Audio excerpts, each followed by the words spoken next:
Kochani, wiecie z pewnością, że ja jako ceniony i szanowany krytyk kulinarny w wielu krajach świata przechadzając się alejkami sklepów wielkopowierzchniowych i nie tylko, często zwracam uwagę na jakieś ciekawostki, anomalia, abominacje kulinarne. Zwłaszcza jeżeli dotyczą one naszej rodzimej kuchni śląskiej, tak bliskiej mojemu bytomskiemu sercu. I co tym razem? Kolorowe kluski! Ja nie wiem, kto to widział? Jest to normalne? Spytacie, na Boga, jakże to?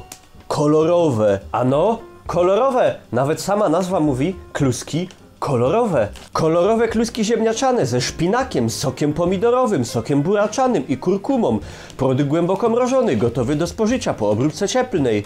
Wykonał Stanisław Cabaj z Dębicy. Widząc produkt tak... Po co ja się tak drę? Widząc produkt tak egzotyczny, nie mogłem przejść obojętnie. Czy to się godzi, aby kluskę, gumiklejzę, kluskę śląską robić kolorową? Jak to będzie wyglądać? Jak to będzie smakować? Przekonajmy się. No rzeczywiście, ani chybi, kolorowe. Cyk. Różowiutka, zieloniutka, bialutka. Dobra.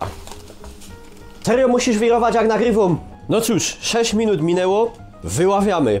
Miały być kolorowe? Jasna cholera, są kolorowe, lecz czy zjadliwe? Przekonajmy się. Zaiste dożyliśmy niewiarygodnych czasów. Gdyby zobaczyli to nasi przodkowie, poklupaliby się po głowie. Sprawdźmy zieloną. Gorko. Czuć szpinak. Stestujmy zatem różową. Nie znajduję tu buraka. Oprócz oczywiście jednego w centrum kadru.